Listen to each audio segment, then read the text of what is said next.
Greetings and salutations, fine people. I'm Patti Alvarez. Welcome to The Good Soul, a show where we'll have supercharged chats with everyday humans from all walks of life and unpack what in their story will inspire us all. We'll extract the untapped wisdom, distill it, and serve it up to you in all the right ways that will engage, enlighten, and most of all, inspire growth within your soul. I think people are awesome. So join me on this journey through the hearts and minds of ordinary people to uncover the good soul within you. This is The Good Soul.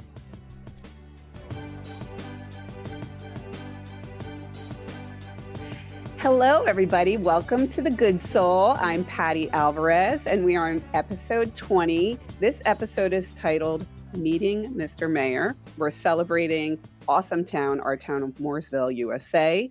This is Mayor Chris Carney. I'm lucky enough to have you here, so welcome to the show. Thank you, Patty. We're excited to be here. It's exciting. We were joking earlier about the fact on the way to the beach with the wife for the weekend. So you're my last thing of the day, and I'm excited. We're going to have a great time. I'm excited, too. It was hard to stop talking before we got into it. Bill's like, we're on the budget today, time-wise, our producer, and I'm like, God, I can't stop. I love the shirt. I just saw one with North Carolina. I was thinking maybe that might be a good Father's Day gift for my father. I think it's the same brand. It's really cool. But anyway, what beach, by the way?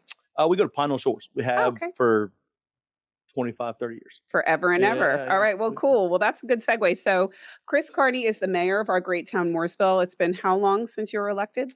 So elected in November, took over December 4th. Okay. And this is your first term as mayor? It is. Okay, cool. Sure. Yeah, it's exciting. Like we talked about a little bit before, obviously it wasn't completely new because I served the town from 2005 to 9 as a Ward 4 commissioner, which is everything kind of on the west side. Okay. And then I was the mayor pro tem from 2009 to 11, and then in North Carolina Senate from 11 to 13, and then had a really nice 10-year, I thought was permanent retirement. So, you got to focus on your personal life. I know. The kids, really, it was great. We got started this kind of young, and so the kids were still at high school.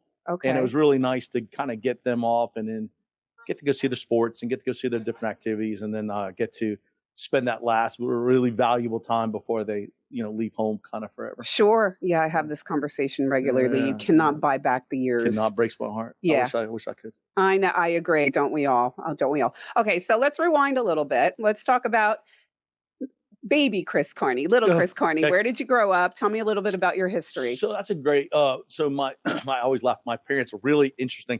My mother is from New England, and my father's from Pennsylvania, and so they have very different ways of seeing the world because of where they grew up. Sure. And then so we grew up in Hickory, which isn't very far from here, and I had a great childhood. Obviously, I have 2 brothers. I'm the oldest, and then actually a really fun fact, I have a middle brother who still lives in Hickory, and my youngest brother, Robbie, is in Cornelius, and he's a commissioner in the town of Cornelius. Oh, okay. First term commissioner. Rob Carney? Yeah, that's my brother. Cool. That's really He's awesome. great guy. They're really lucky to have him. He brings a wealth of knowledge. He was the longtime economic development director for Southern Iredell County and then for Cabarrus. So he brings a wealth of knowledge of like how to get companies and how to grow smartly. And so he's really, I'm sure, doing a great job for him.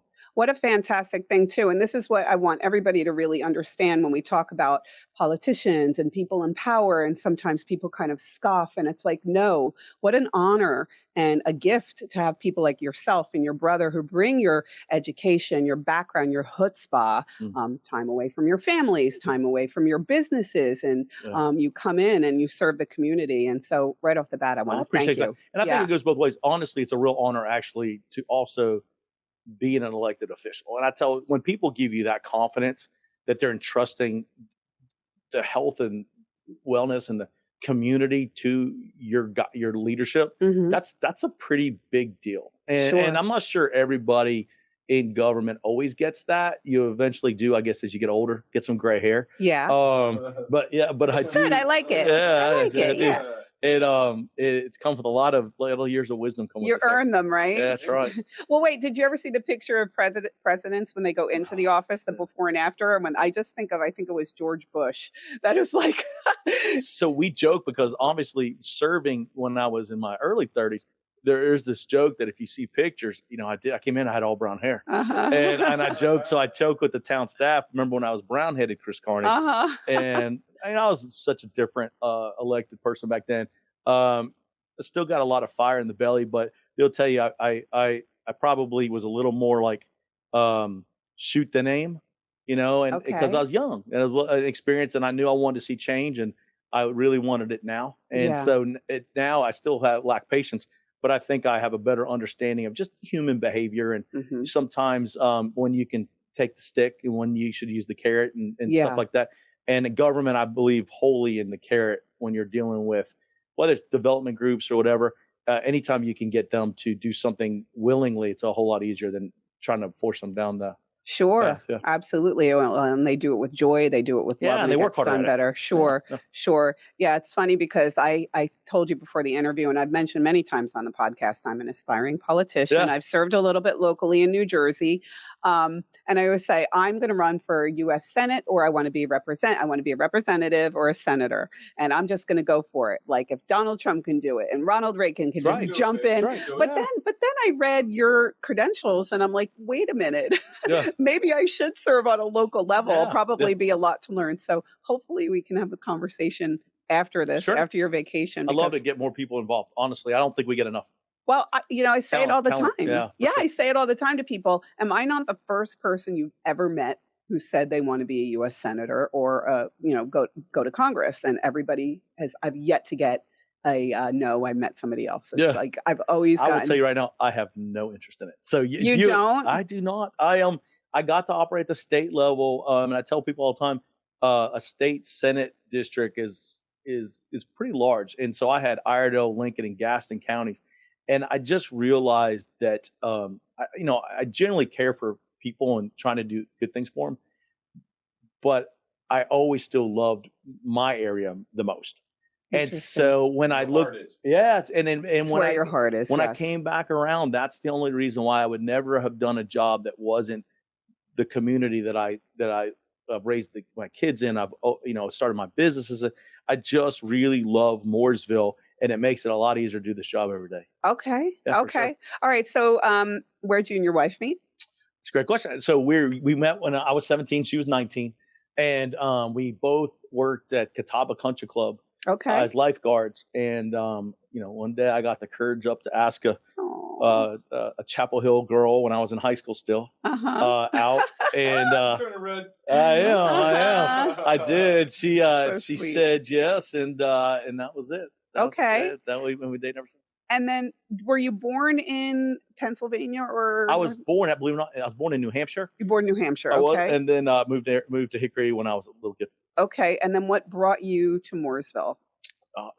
Same thing that brings so many people. We moved here in '97, which seems like an eternity now.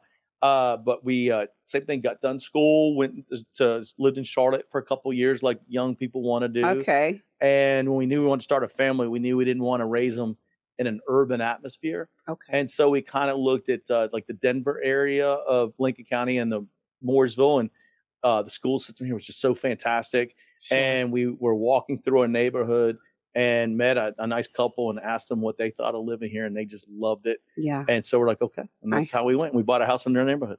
Perfect. I know a lot of people who say we throw a dart, basically, which I love, but we're going to wrap up this segment. Okay. So much more to learn. Loved what we talked about so far. So, guys, stay right there. Go grab a coffee, check your email. We will be right back on The Good Soul.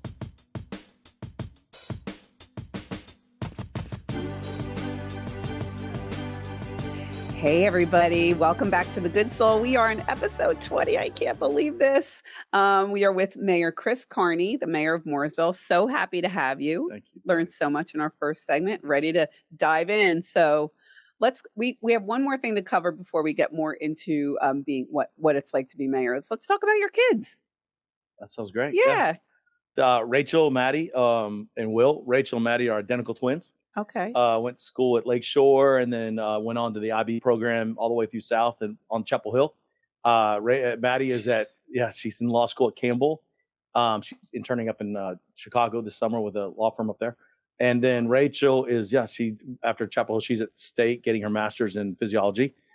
We just had a great trip together the last 2 days. We went to watch the women's national team play up against Korea. Nice. Asked her what she wanted to do, a little daddy-daughter trip, and that's what she had. We had a great time. Oh, how exciting. Yeah, I flew in last night. And then Will is getting ready to be a rising junior at Chapel Hill, and he's policy economics guy, and used to was a genetics guy, and he decided to switch over.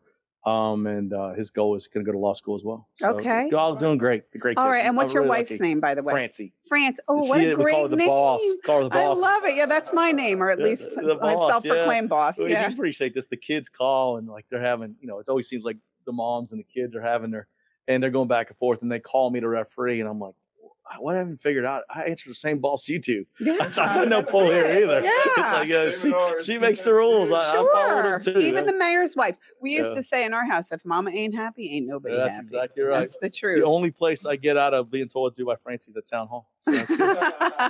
That's good. Right. So what, why, and how did you decide that you wanted to become mayor? Yeah, we didn't really talk about what you went to school for, so maybe we can do that first. That's okay. Yeah. It's just that, like anybody else. I was a Navy CB, but I started off at State to be a civil engineer, and realized that I wasn't as good at math as I probably needed to be an engineer. Okay. And switched over to communications, and then kind of everybody always, when you look now, you think, oh, Chris must always want to be in politics. Never even dreamed about it. To be fair, Most don't. Yeah, I was always an enthusiast. I was well read on what was going on with different presidents, and certainly in Congress, and certainly paid attention, but I didn't ever think that I was going to necessarily get involved in it.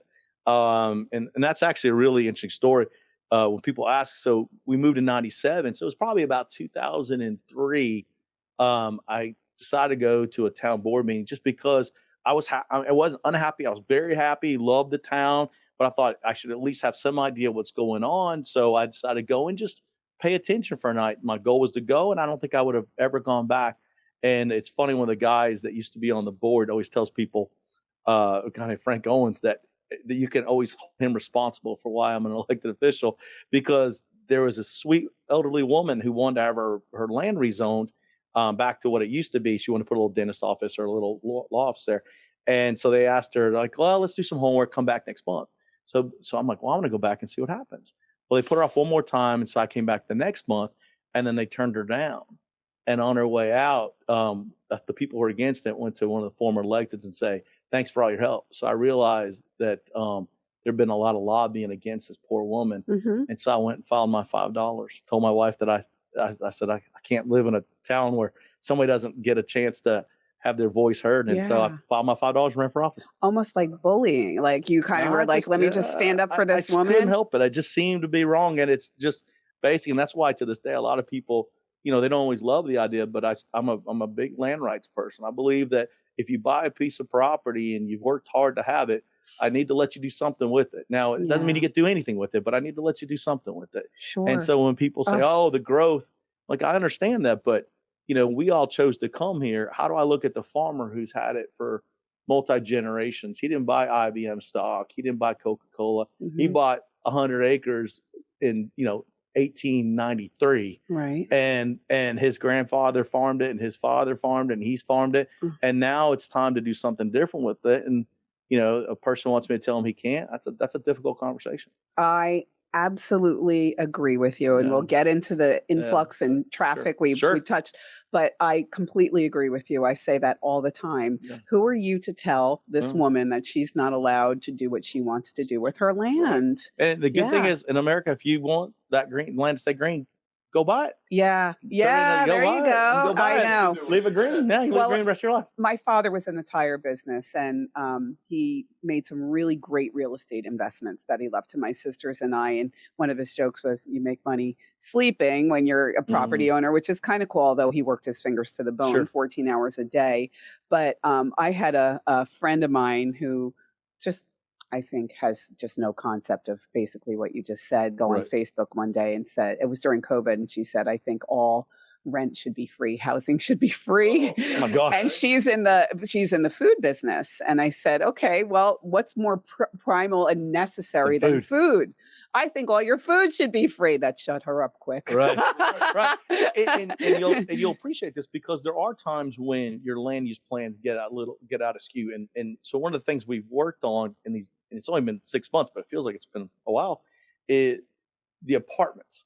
And Yes. and that's why I go back to, you can't do anything, because when an apartment comes, you drop in 400 or 500 units, put in a little bit of a turn lane, and immediately you just stress that road out so much. Yes. And so that was the first thing we tackled. And so that's basically a nod back to the public that, yeah, we also understand that the traffic here is a problem. Yes. Yeah. Yes. And so again, what we're trying to do is move towards projects that bring infrastructure, and certainly I call getting out of the stack 'em and pack 'em type of Stack them and pack them. Yeah, we don't want that anymore. Yeah, we don't need 1,200 people on the corner of River Highway and Morrison Plantation. Yeah, and we're a fantastic community. We get a chance to kind of decide what we want to look like, and I think there's nothing wrong with that. Yeah. Yeah, we got to have diversity of housing, because people want to live in different kinds of housing, but that housing can be everything from a townhome to some $5 million mansion. to a $5 million mansion. Yeah. And God bless you if you have the ability to get that house. Sure. Yeah. All right. I want to get more back into that, because I'd like to. Well, actually, I'll just ask you right now while we're on the topic.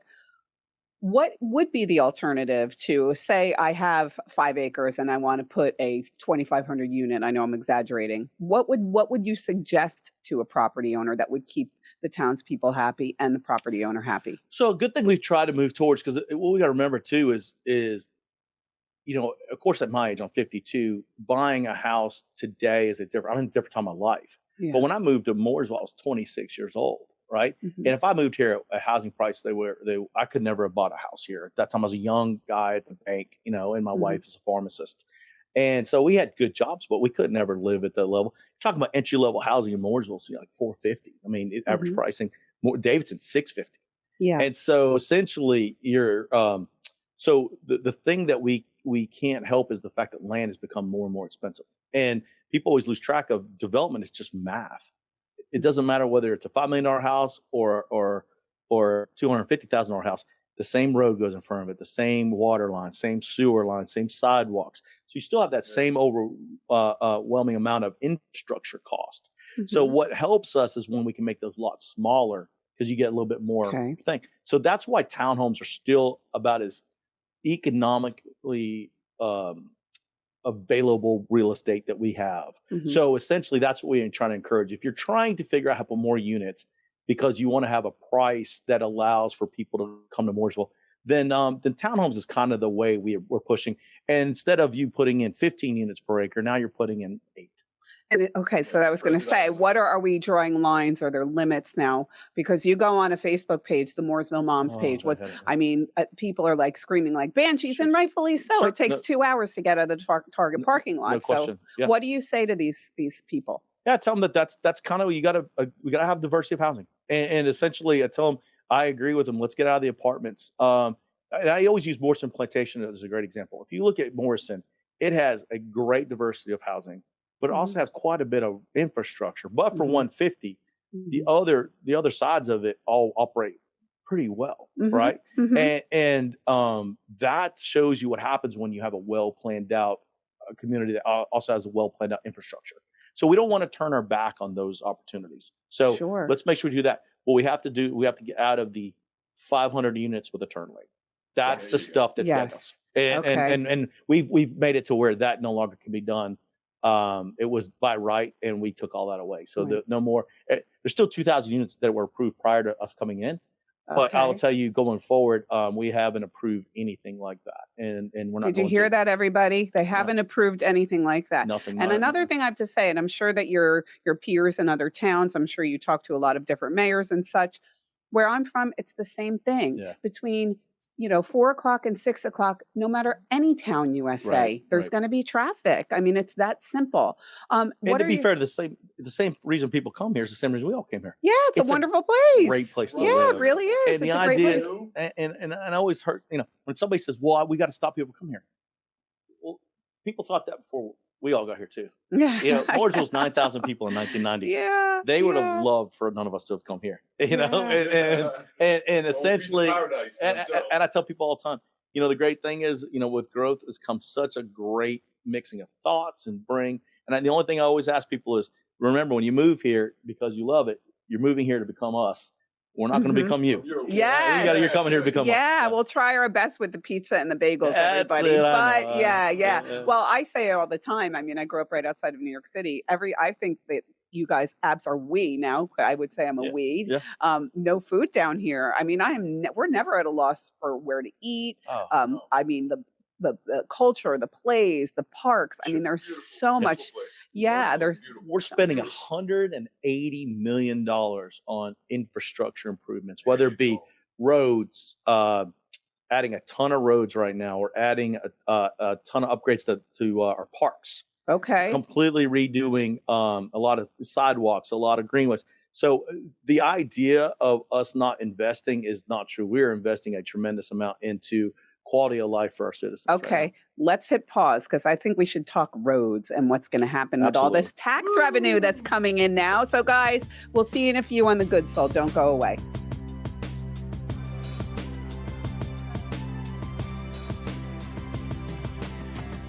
Hey everybody, welcome back to segment 3 on episode 20 of The Good Soul. And what a great conversation we're having. I'm learning so much. I hope all of my fellow Mooresvillians are learning the same. We were talking a little bit about the influx of people, which I didn't plan on talking about till the 4th segment. I didn't want to hit you with anything. Sure, I didn't want you to feel like I was challenging you too much. But so we talked about kind of solutions in terms of, I guess, people per a square foot, I guess, on land, apartments versus condos versus townhomes.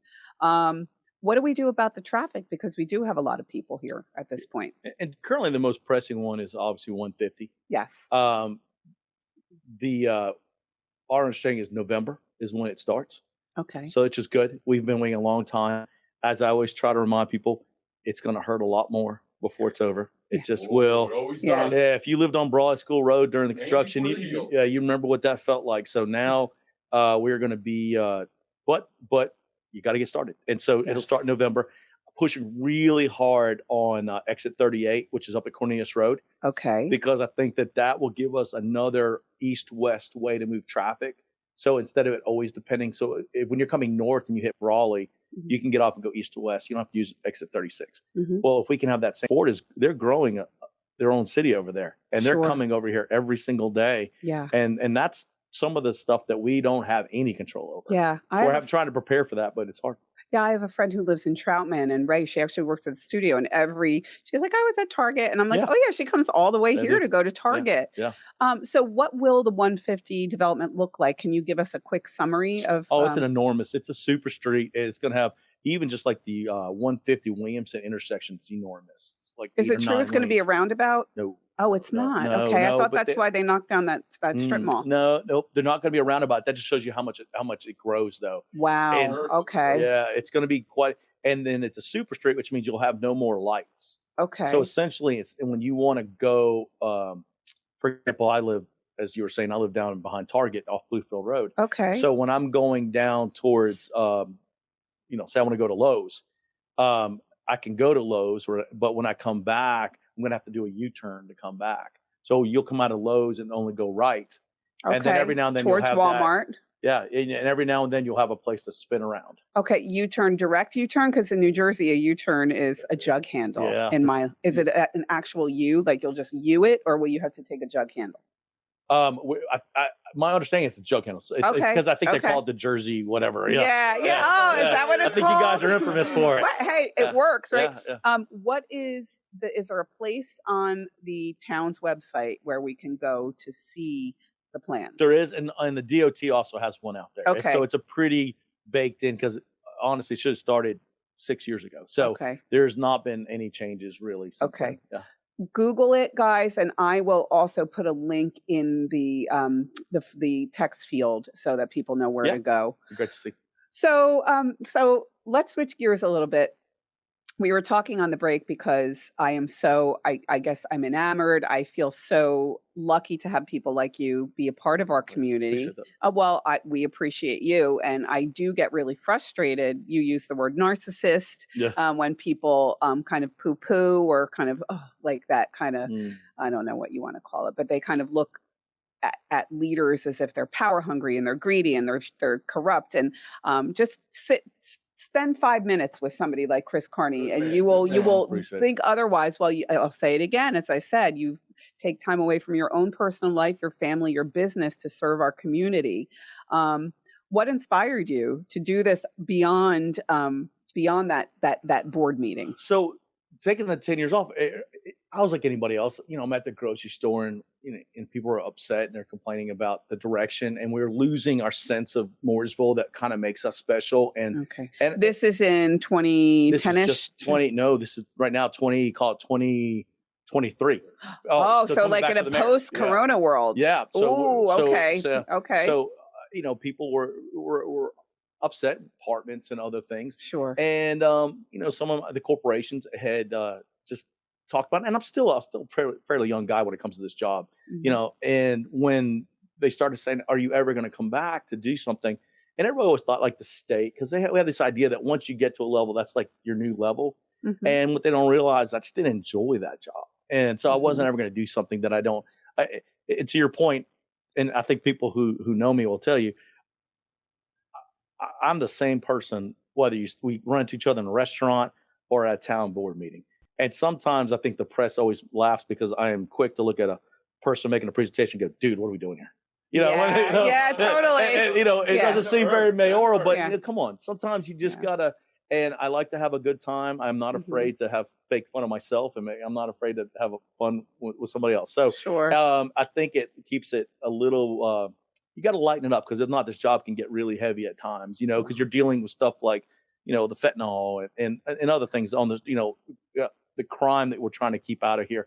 So essentially, a lot of the mayors around us are a lot more uptight, and I've just chosen to just try to keep my genuine self in this job. Yeah, And the good news is, I've told everybody my goal is to do it for 2-year terms. My goal is to do it for a couple of terms, 4 years, and then we're going to prep somebody. We'll get the culture back where we want it, and then get the next person ready to go. And I sure. think that's great, fresh ideas, fresh energy. Because the one thing people say at town hall is, I'm not afraid to put hours in over there, Yeah, and they're that's a lot, great. and because I believe in what we're doing, and it takes some effort, and Sure. like I said, we're gonna get to the place we want to be, because we got to prepare for what we're going to be when the next 30,000 people show up, over Sure. time. So we got Of to get all course. that infrastructure. That's right. We got to get it in Yeah. now. Um, what's your day job? How do you pay That's the good. bills? Luckily, I struggle with authority. And to your point, we talk about narcissism. I always joke that I just never did well. I was in the banking world, and I did well professionally, but I just never liked the idea of somebody telling me what to do in California who had no Mhm. idea what was going on here in our backyard.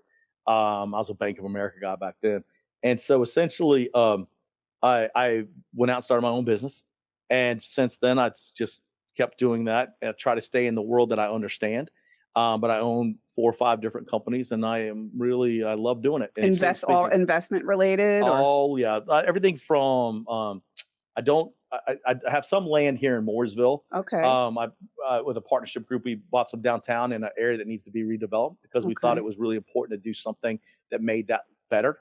But outside of that, I have a consulting company that works with corporate America on trying to lay out plans for them and how they deal with government, because a Okay. lot of companies have no idea how to deal with government, state and federal level issues. And so we Wow, have okay. that, yeah.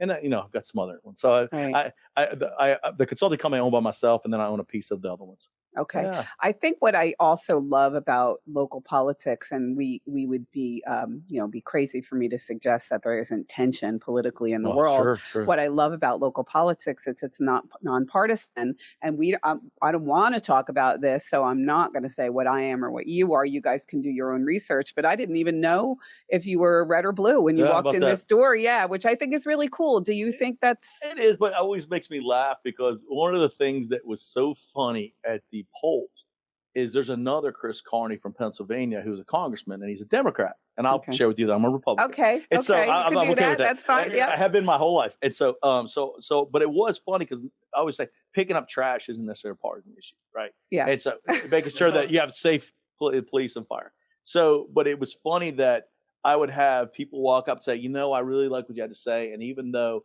you're a Democrat, I'm going to vote for you. And I'd be like, what are you talking about? I'm a Republican. They're like, no, Chris Carney, I looked you up. And I'm I like, no, Googled different way. it. And then the Yeah. flip side, I had a woman come up and say, oh, I'm so excited to vote for you, because you're a Democrat. I'm like, man, I'm sorry to disappoint you, but I'm a Republican. Yeah. So it's so funny at the I love polls it. that people don't even half the time have.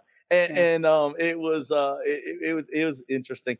But I'll tell you, really, the tensions we have locally have kind of moved down, as you've said. Oh, they So what? have. Yeah, what used Oh, to be good. federally, then moved to state, and then the county, and now it is. There's some tensions like that. Our board is, we're pretty much out of that. For the first time, Mooresville's all Republican for the first time in its history. Okay. But we come in all makes and sizes of Sure. Republicans. You have some that are really big in affordable housing. You have some that are really, I'm very pro policing Yeah. and fire. A matter of fact, both the FOP and the Firemen Association both supported me in the election and knocked door to door and Right. other things. So So are we at Good Soul? yeah, Oh, I yeah, believe absolutely. I Right on. believe in public safety. I think the most important thing I can do is give you a safe community. Sure. That's the very first thing. Okay. I'm going to ask you to hit pause on that note. That was fantastic. Awesome. We're going to pick up where we left off, guys. We'll see you in just a couple minutes. And God, what great material. Thank you for Appreciate it. that. Thank Don't go away, everybody. We'll see you in a few. Hello, friends and loved ones. Welcome back to The Good Soul, episode 20. We are talking with Mr. Mayor Chris Carney of Mooresville. Not only people of Mooresville, but I feel like people of the world have a lot to learn from Mr. Chris. So we left off talking about kind of partisan, nonpartisan, and I was saying I thought local politics seemed nonpartisan from my perspective, just from the average person. Sure. You can probably debate that, I guess, from your vantage point, correct? Yeah, for sure. And what people, I mean, you can't get away from the fact of like how we get there and how we look at information does have something to do with our political philosophies. So when you talk about like, I'm a Republican, the Troutman mayor's a Republican, the Statesville mayor's a Democrat, the Davidson mayor's a Democrat, Cornelius is a Republican. See what I mean? As you Yeah. look at Huntersville's a Democrat, of course, Charlotte's a Democrat. Sure. And so essentially when you put us all in a room, we all get to some things in different ways. Now we mostly agree on things like public safety, things to that point. But how you choose to spend the public's money, that's usually where you get a little more into the partisanship. Sure. Yep. And Well, there was a wonderful book I read once. I'm not sure if you have it, but I'll email you the title. It's called The Righteous Mind: Social and Political and Religious Differences. sure. And the three takeaways from the book are: A, you're never going to change anybody's mind, Yeah. right? It's true. B, we always have each other's back. So September 11th, a natural disaster. That's At the exactly end of the right. day, we have each other's back. And what was the last one? I can't. It's escaping me right now. But those are really the two most important Mhm. points of it. And I like what you said about and when you said trash pickup is kind of nonpartisan. Yes. But when it comes down to it, everything should be Right. nonpartisan And in I a love- way. Well, and I love, like I said, Mayor Knox, who's Mayor Davidson. I tell people all the time, we may not agree on everything, but Mhm. I agree with the fact he's an honest man who's working hard to benefit the citizens of Davidson. Sure. I can respect you for that, Of course. and I think that's important. As long as to me we leave out I still don't like the name calling. I Right. don't like Oh, I same don't way. like any of that stuff. I'm with you. I think it's like it's like really like a folly almost to a certain degree. It is basically if somebody's doing that, they're telling you I don't have enough good things to say about myself, so I have to say something bad about somebody else. Yeah. And Yeah. I like we said earlier, I'm very proud of the fact that I talked about during the election things that we wanted to do and that we needed to do differently, but I never once mentioned Yeah. my opponent. Yeah. And to this day, I don't say anything bad about him. Yeah. You know why? Because I'm sure he had his ideas, and like when I talk to kids in classrooms and they ask about it, I go, no. Two people put their ideas out, and we let the public decide on which one of those ideas they like. Yes. That's the way you run for We're office. supposed to be. Well, I That's right. very, very much believe in checks and No balances. question. I no question honor our system and love the opposing views. Mm. I'm very sad that we've been taught, our family, our friends, our loved ones were lately being taught to almost like be angry at our people that aren't the same color as us, let's say. And as we talked about when we first started the discussion before we shot, is that would be like my thing, to Yeah. really try to unify people, to get people to understand. And part of why we have the show is for that reason. Great. I try not to get too into politics yet because I don't want to lose half the audience by Right. telling them what color I am. Although you Which is probably sad. It should never be that way. it's Like very sad. I tell people all the time, I grew up, my mother was a Democrat, my dad was a Republican, and we had great conversations. I'm pretty sure my kids fall somewhere in between. Yeah, they all do. They're all unaffiliated. Yeah. But I laugh that, they see a different lens, and some of them, when we talk about, they like this candidate, and another one will like this candidate. But at the dinner table, we've always had free. All I've ever said was, you got to come educated. Don't tell me what somebody on CNN or Fox said. Yes. You tell me what you think, because you did your research. Yeah. You come and repeat somebody else. Now you got to be responsible for their words. Well, it's in their defense, that's also hard. I was saying to my husband and my daughter in the car, I'd like to do a spinoff of the podcast and just do a non-biased Dan Rather style. I'm going to tell you what happened yesterday in 10 minutes. That's why news was when we grew up. Well, I talked to a friend recently, a couple days later, who was in that business. Yeah. And I said, where can I go? Reuters or Thompson or where? The Associated Press. And he said, nowhere. You can't find an unbiased news source. 24-hour news cycle has destroyed because they got to keep you engaged all day. So the only way to do that is to continually light that fire. And unfortunately, back in the day, we sat down for 30 minutes and whomever gave us, what was going on in the world. Walter Cronkite was at one time the most respected person in America. Yeah. Right? Well, I'm sure you've seen that. I'm sure you've seen that meme where it says, "This is Dan Rather." Every night, Dan Rather gets handed a piece of paper and he reads to you what it says. He doesn't tell you what it thinks about what it says. He doesn't tell you what his mother thinks. So we have a local newspaper writer, and it's been retired for some time now, but I used to always appreciate, and I said this, you may not have liked what she put in the newspaper, but what she gave you were the facts. And then you can decide whether or not but didn't tell you how to interpret them, what to think about them. If so-and-so elected did such and such, she told you what that was. Yeah. Now you get to decide whether you think that's a big deal or not a big deal. And we all have different litmus tests for that. Sure. Right? And, that's been going back probably all the way really back to Clinton of where we feel, the morality of the office is, right? Mm-hmm. And I think in a lot of ways now, as we've kind of worked our way through different presidents, it's really interesting that, we all have different things we think are important to that job. And it's who am I to tell you what's important to you, right? Well, that's your own opinion. Brilliant.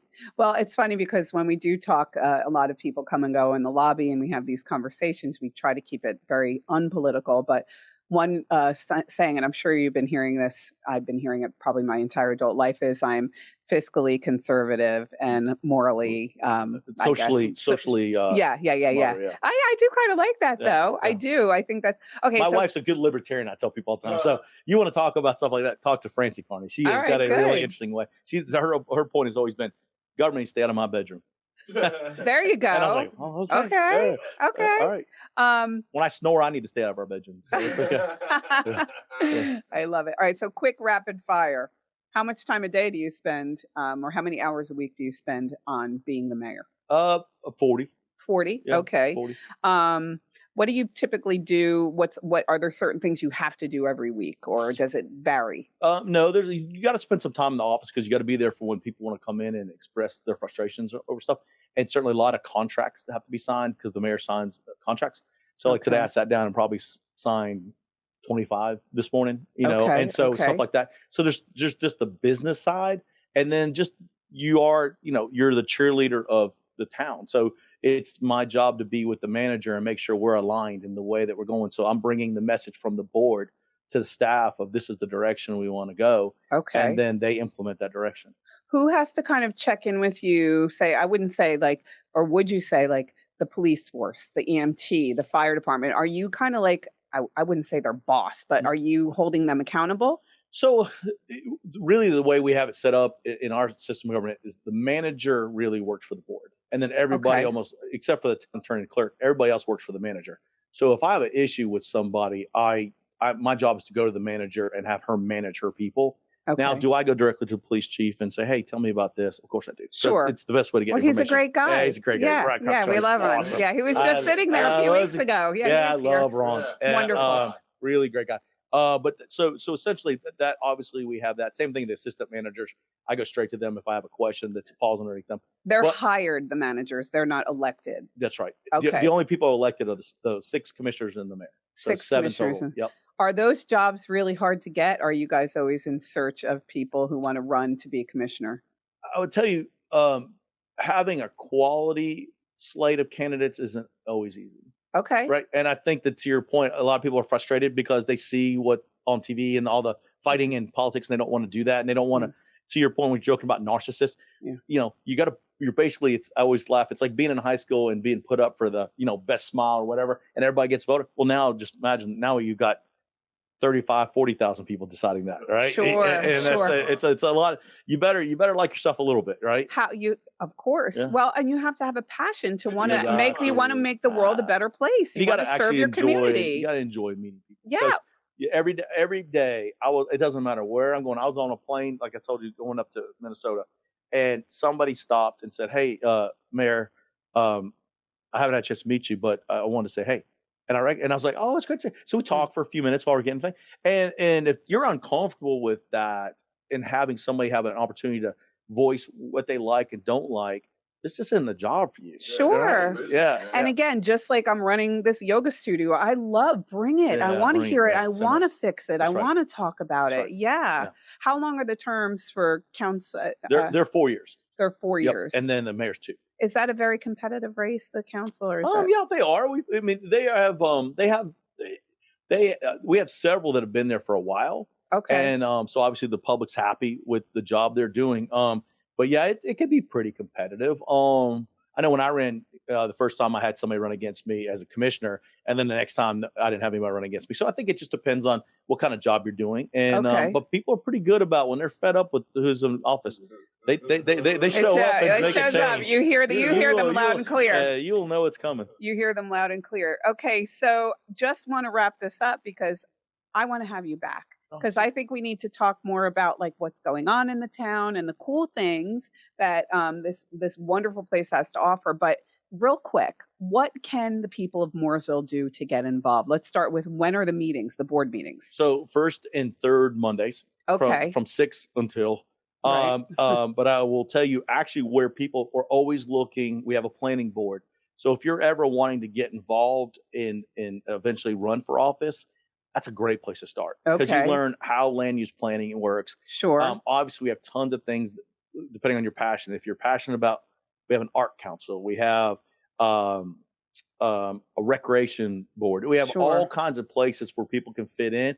And essentially, I think just paying attention, and we have a Citizens Academy, which is a great way to learn about everything. Tell me something, because we have about 15 seconds left. Is all of this to be found on the website, the Absolutely, town's website? every bit of it. Okay. I'm going to thank you from the bottom of my heart thank for you. being here. This was Thank you. wonderful. Yeah. I love this. And again, guys, take care of one another. Don't worry about what color somebody is. Worry about what they're doing, right? They're putting action. It's not just words. And here's a prime example of that. We need more Chris Carneys in this world. So thank you for serving our communities, sir. We'll have you back again. You guys are fantastic. And so are you. You can check us out on all your favorite platforms at your leisure. WSIC from 4 to 5 on Tuesdays. Thank you guys for being here. Part of the Good Soul, episode 20. We'll see you next time.